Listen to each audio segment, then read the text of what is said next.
We're now live on YouTube, our YouTube channel, LinkedIn Live, Instagram, and Facebook and TikTok. So good morning. My name is Mark Beggs, and welcome to my weekday morning show that we do every weekday that kicks off at 7:30, and we do it also. You can get if you miss the show, you can of course get it back on podcast or on YouTube at Mind's Eye Education. Right, today I just want to talk about something very simple: sales. One of the big challenges anyone starting their own company is going out and selling. And there's a few different types of salespeople. When you start your own company, you probably find yourself that you're very, very eager to sell, very eager to get that sale. Because if you don't get that sale, then maybe you can't pay the mortgage, you can't pay the rent, you can't pay your phone bills, all that type of stuff. So if you can't do that, I was waving to my grandson. If you can't do that, then you have a problem. So there's different types of salespeople. As we all know, there's the salespeople who are dying to get a sale. And the minute they come in to meet you, you know that as soon as they shake your hand, they want the sale. They just are selling. And we all have met that type of salesperson. And in certain industries, yes, that will work. In the likes of retail shops and men and women retail shops, that type of sale does work because you have a very short time period or window time to actually get the sale done and get that person to buy an item from your shop. But in other industries, most people do not want that type of salesperson. Then we have a salesperson who will come in and they'll listen. They'll listen to what you want, what you need, all that type of stuff. And only then, when they present you with a solution, will they ask for the sale.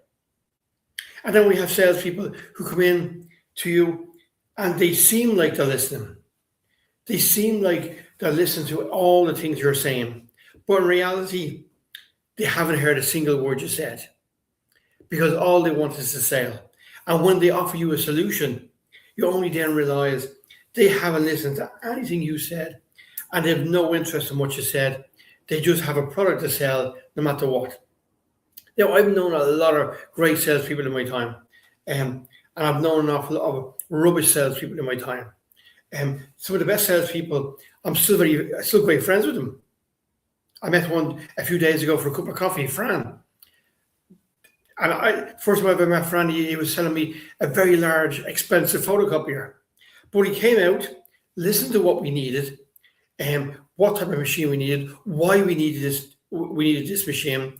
And only when he was happy that the machine he was offering us was the right one for us, did he try and sell it to us. Now, I had other people out before Fran and after Fran looking to sell me a photocopier. And I wanted a big one that would bind the paper, would make it into little booklets and all that. And I had other salespeople who came out who were only interested in selling me what they sold. They weren't interested in what my needs were and what I really wanted, where Fran was. And as I said, I had a coffee with Fran today. I'm great friends with Fran. And Fran is a perfect salesperson, always dressed up in a suit, always looking the best. But that's the challenge when you go on business, when you start your own company. You might feel that you have to sell today, because if you don't, you won't have the money to pay the bills. The phone bill, the electricity bill, whatever it is, you won't have the money. And it's making yourself stand back and nearly getting someone to pull you back from being that eager to sell. Because yes, when you start your own business, if it's a business where you have to go out and sell to people and people are not coming into you, then you do have to get a certain style of how you're going to sell. And you do need that first sale, because that first sale, I've been there, makes a huge difference, not just to your company, not just to your bank account, but to you as a person and to your confidence. And it sort of is a statement to prove that your gut feeling of going out for your own and doing your own thing was the right decision to make. So getting that sale is very, very important, but it's not the be all and end all. So when you're out there working for yourself and you go out there to get that first sale, you nearly have to step back a bit and slow yourself down and make yourself not ask for the sale till you feel it's the right time. Now, it could mean, and this will break your heart, it could mean you have to go back for a second meeting. It could mean you have to go back for a third meeting. Like, it could mean anything like that. And we all know, if you're working for yourself, one of the worst things is having to go back for a sale. One of the worst things is having to go back and give them more information, or to email them back some more information, because you're worried then that person will go and get quotes off somebody else, or maybe ask somebody else about a product that is like what you're selling, or a service like what you're selling. And you will feel one of the biggest challenges of working for yourself is when you're looking for the revenue, is how low can you go? Should I give this person a 10% discount? Actually, this product is £1,000. I'm buying it for 400. I'll give it to him for 5 just to get the sale in the door and to get some cash flow. That has happened to us all, right? Especially when it comes to services, because it's how you value yourself. You might decide, well, I'm going to charge everyone €100 an hour for my time, because of my time. That just isn't your time. It's you going out there in your car, the cost of your mobile phone, the cost of chasing a call. You've worked out that it costs you €100 per hour to keep yourself in business, paying all your bills. That's fair enough. That's cheap. In today's world, that's cheap. But when you go out and sit in front of someone, and maybe it's your first customer or your second customer, because it's a fee you're charging on your time, which is intangible in a way, you will be inclined to get the sale rather than leave the room with no sale. To say, look, we usually charge €100 an hour, we're going to charge you 70, or we're going to charge you 50. Because you feel, well, okay, this person needs 7 hours work done, that's 700 quid. But look, if I deal with €50 an hour, it's still 350 quid of a sale. Don't undersell yourself. Don't undersell yourself. That's important. When you have your first company and you're going out to sell and you're going out to make that first sale, relax. You have to make the person believe you don't really want the sale. Nothing will happen to you if you don't get the sale, even though you know you have your bank manager and your mortgage broker or anybody else behind you shouting for wages. Okay? You have to make them believe that you're so confident that you don't need a sale. You're doing them a favor. The service you're offering them is, as you have described, maybe saving them time. Maybe something they need to help them grow their business. Or maybe it's a product they need to make their business more efficient. Maybe it's a cleaning product. Maybe it's an accountancy product. Maybe it's a technology product. But what you're offering them, you're helping them. They're not helping you. And only really confident salespeople can get that message across. That at the end of the meeting, the person on the other side of the table nearly wants to say to you, ask me for the sale. I want to give it to you. Ask me for the sale. And you have them wanting to give you the money. And that's the challenge when you work for yourself. Is one, how do you charge yourself out? When do you give discounts? And when do you not ask for the sale? Because as I said, we've all met salespeople who come into a room, you shake their hand, and you just know from they've sat down, the way they're dressed, the way they're talking, the way they're acting, they just want that sale. And they'll do anything for that sale. But doing anything for that sale doesn't mean it's doing you a favor or doing your company a service and what it needs. So be very careful there. Be very, very, very careful. And as I said, you need to decide what type of salesperson you want to become. Some of the best salespeople have been people that I've met, have been people who've come from a position where they've never sold before. But they've thrown themselves at the deep end because they've now started their own company. They've now started their own business, so now they're in at the deep end. They have to sell. And I've met people who this is their first or second sales meeting. They're still raw, but they're actually good at what they're doing because they're raw. They're taking the time to talk to you. They're taking the time to find out, what do you want? They're taking the time to see what do you want from their product or from their service. And they're even considering whether what they're offering even suits you. I've only been at one or two meetings in the last 30 years that I've been in business where someone has said to me, our product is not for you. Because they realize that the stuff I need and the stuff I want is not the stuff that they're providing. And that's only happened once or twice in the last 30 years. And it's funny, I can name one person who it happened to, and I stayed good friends with them because they were honest. They could have sold me a product. They could have sold me a product that I would have spent a lot of time and maybe additional money in making that product work. But no, they were actually very honest and turned around and said, what we have and what our product does will not suit you. You need something completely different. And actually one person gave me the name of a company that I should have been talking to, that they believed that what I needed, their other company, it would suit. Now they knew when they went out that door, they were leaving behind a lot of business on the table. But they also knew it was a lot of business that they wouldn't be able to service right. And we as two individuals and as two companies, we would have fallen out. Because I would have been on their back all the time because their product wouldn't have worked for my company. And they would have been going to the roof trying to help me make that product work when we both knew it wasn't going to work.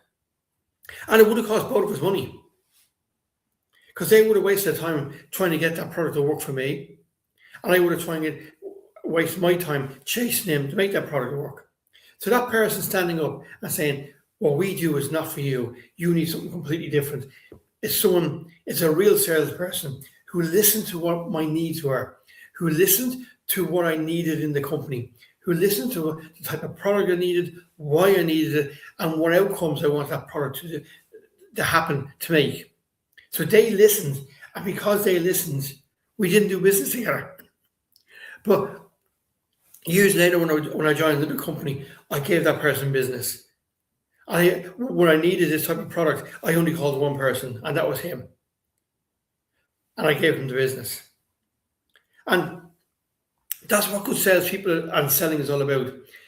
When you leave a room, if you've been really good at your job, you've left an impression.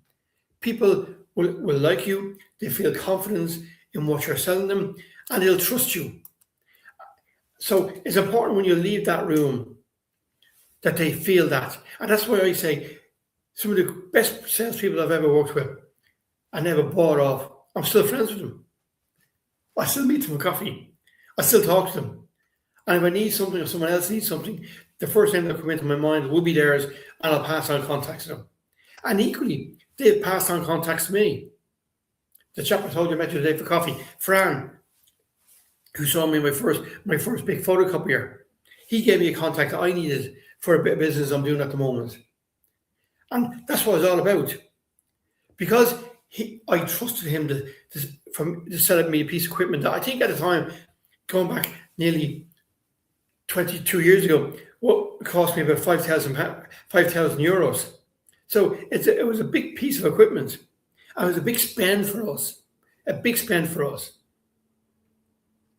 But because I trust him, and if I ever had a problem with the machine, he was always there to sort it or to fix it.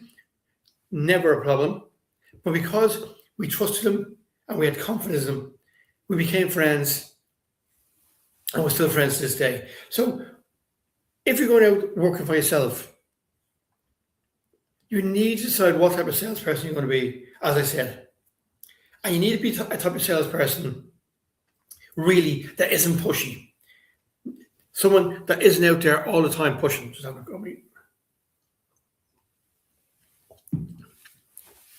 Very good for you in the morning. It's not coffee, it's not tea. It's actually lemon juice this morning, hot lemon juice. So you need to decide what type of person, what type of salesperson you're going to be. Are you going to be the aggressive kind? Are you going to be the kind that wants to win business, but also win customers? And winning business and winning customers are two different things. Anyone can win a piece of business, and it could be a once-off piece of business. But winning a customer is someone you're going to deal with long-term. Two different things. And never forget that. So if you want a once-off sale, go in and ask for the sale and keep asking and just get it. If you want to build a reputation and you want to build a relationship with someone and you want to be able to call someone your customer and still have them in 6 months, 6 years, 10 years time, and you're still doing business with them, well then that's a different type of relationship and that's a different type of approach you need to do with someone. So you need to decide yourself when you start your own business, what type of salesperson are you going to be? And when you make that decision, stick by it. Stick by it. Because most successful companies do well because they have customers who've been with them long term. Customers who are constantly buying off them. Customers who are constantly ringing them up, looking for new product, giving them more revenue. But equally, these customers have been looked after extremely well, been serviced very well, been managed very well. And any promises that have been made are being delivered on. So it's very important that you decide what type of customer base you want. Most companies, even retail shops like the Dunnes and Tesco and all, they can't really survive on once-off buys and once-off customers. Everyone works very hard to have repeat business. Because repeat business, we all know, we've all heard it before, is the cheapest type of business. But it actually is. So you need to decide yourself what type of customer you want. And if you want a long-term business and you want a business that's going to grow and grow, you need long-term customers. And the other thing about long-term customers is that when a customer gets to know you and trust you, like I trusted Fran when I bought that machine for £5,000 off him, I referred him to other people. I recommended him to other people. And that in turn helps both of us grow both our businesses and grow both our reputations and shows people what we're both good at. So decide yourself what you want to do and how you want to do it. That's important. That's extremely important. Just to say to you, we are live every weekday morning at 7:30 a.m. on YouTube. Our YouTube handle is at Mind's Eye Education. We're also live on Instagram, LinkedIn, and Facebook and TikTok. And if you miss any of the shows, they're all on our YouTube channel. We've been doing this since the 6th of January, every weekday morning at 7:30 a.m.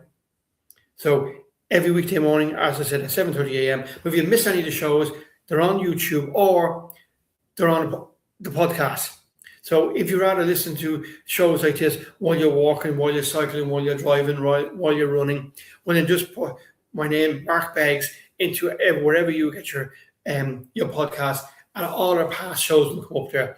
But we've also got some fantastic interviews there with well-known entrepreneurs that I think will be of interest to you, and you'll learn from a lot of them. We have the founder, Simon from Yo Sushi, who started Yo Sushi years ago and then sold it for 400 million. We have a gentleman who's making Irish whiskey on the Boston River. We've got some fantastic interviews. We've got Brent Pope. So we've got some great stuff up there. It's available on the podcast or on our YouTube channel at Mind's Eye Education. And if you do need any help around dyslexia, dyspraxia, ADHD, we have a whole load of information and training videos and also solutions available to you. If you are struggling or you know a child who may be struggling because of the exams coming up or having a tough time in school and you're looking for a solution, then just go on to mindseyeeducation.com. mindseyeeducation.com. We have a lot of solutions up there. So I'm going to say goodbye to everybody on our YouTube channel this morning and our other channels except TikTok, and remind you we're back here tomorrow morning, Friday, at 7:30 a.m. And I do appreciate you joining us today and for joining us during the day and look at the repeat of the shows as well. There's a lot of people look at the repeats, which is fantastic. And the people who are up now, out there on the way to work listening, I do appreciate it. Very, very grateful for your time for tuning in. So good morning to everybody on YouTube, Instagram, and Facebook. Thanks so much for joining me this morning. Hopefully I'll see you tomorrow morning, same time, same place.